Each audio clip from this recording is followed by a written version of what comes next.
안녕하세요, 닥터 꼬집입니다. 저희 병원은 앞니 때문에 오시는 분들이 굉장히 많아요. 더군다나 앞니에 예전에 신경치료를 해놓고 크라운을 해놓고 본인 앞니가 굉장히 안 좋은지 이미 알고 있어요. 그런 분들이 시간이 지나면서 이거 교체해야 되는데 앞니 교체하는 거를 내가 치료를 해야 되는 게 굉장히 부담스러워요. 왜냐면은 신경치료를 이미 해놨기 때문에 별로 안 아프거든요. 별로 안 아픈데 가끔씩 염증 있을 때 조금 피곤할 때 조금 불편함이 있는 것 같기도 하고, 그러다가 이제 염증이 점점 커져서 주변 치아까지 염증이 영향을 미친다고 하면은 갑자기 치과에서 이거는 옆에 치아까지도 뽑아야 될 것 같습니다.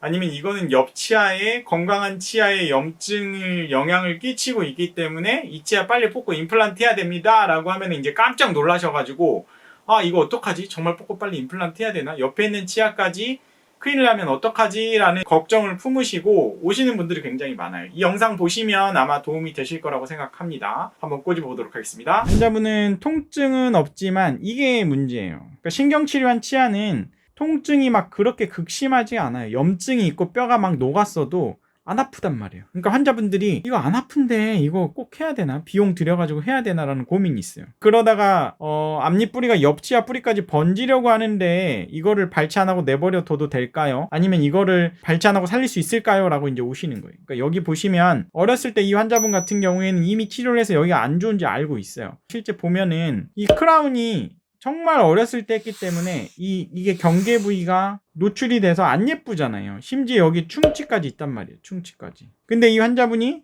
이거를 뜯어내게 되면은 혹시라도 발치하게 될까봐 무서운 거예요. 발치하게 될까봐 무섭기도 하고 여기에 또 기둥 같은 게 박혀 있기도 하고, 그래서 이제 이거를 갖다가 별로 안 아프니까 내버려 뒀는데 이게 염증이 점점 커져가지고 이 까만 부위가 요 옆에 있는 치아까지도 영향을 미친다는 거죠.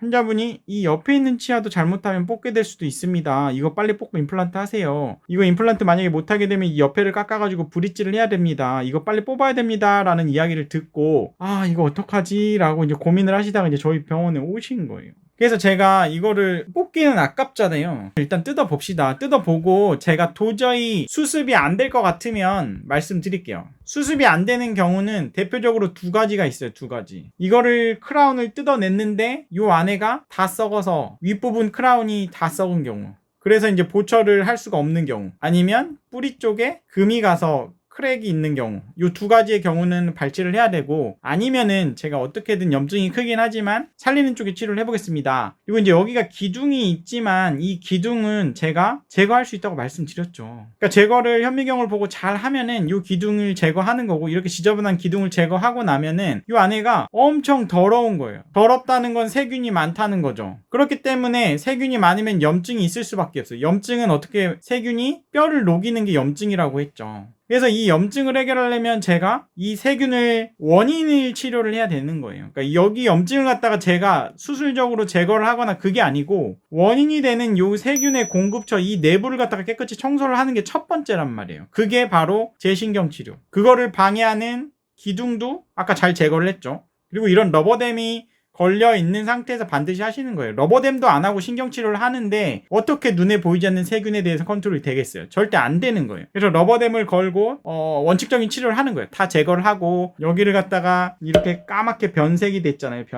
변색이 돼 있으면 이걸 어떻게 한다 그랬죠? 이렇게 실활치 미백을 통해서 원래의 치아를 색깔을 찾아주는 거예요. 원래의 색깔을 찾아주고 그 다음에 크라운을 해야 훨씬 예쁘단 말이에요. 그래서 안에를 포스트 세우고 신경치료부터 여기를 먼저 완료를 했죠. 그리고 이 윗부분은 제가 파이버 포스트를 세운 거예요. 포스트 기둥을 세운 거고, 그 다음에 이 윗부분은 레진을 코어를 해준 거고, 그 윗부분은 크라운을 해준 거죠. 그리고 여기 염증은 제가 치유하는 게 아니라고요. 이 염증은 이제 제가 원인 치료를 해놨기 때문에 환자의 몸이 스스로 치유를 하는 거예요. 그거를 경과 관찰하다가 혹시라도 환자의 몸이 스스로 치유를 못한다거나 이 바깥쪽으로 염증이 재발이 되거나 환자의 증상이 심해지면 그때 치근단 절제술을 하는 거예요. 이게 딱 보시기에도 예전에 비해서 훨씬 예쁘잖아요. 그래서 치료 전에 이랬던 게 지금 치료 후에 이렇게까지 됐으니까 환자분은 만족하시죠. 심리적으로도. 근데 기능적으로 염증 제거 뿌리 끝에 안 했는데 이 염증은 어떻게 됐느냐, 그거는 몇 달 후에 엑스레이 결과에서 보면 돼요. 치료 전, 치료 직후 요폭 기둥 제거해서 5포스트로 잘 바꿨고 신경치료 해놓고 염증이 벌써 작아진 느낌이 있죠. 1년 후 됐더니 작아졌네요. 2년 후 됐더니 더 작아졌어요. 이제 이 치아는 이렇게 컸던 염증인데 제가 옆에 치아 선댔나요? 이 옆 치아는 아무것도 안 건드렸다고요.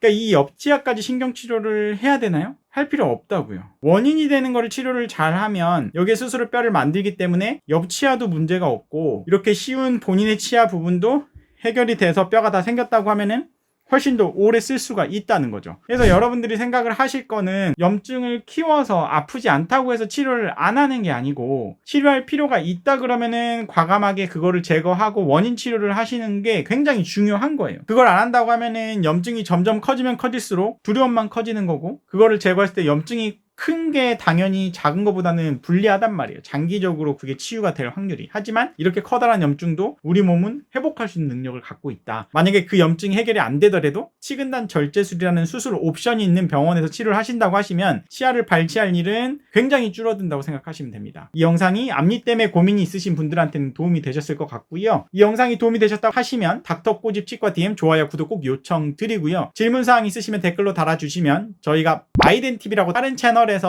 질문에 대한 답변은 해드리고 있습니다. 그 채널도 구독과 좋아요 꼭 요청드립니다.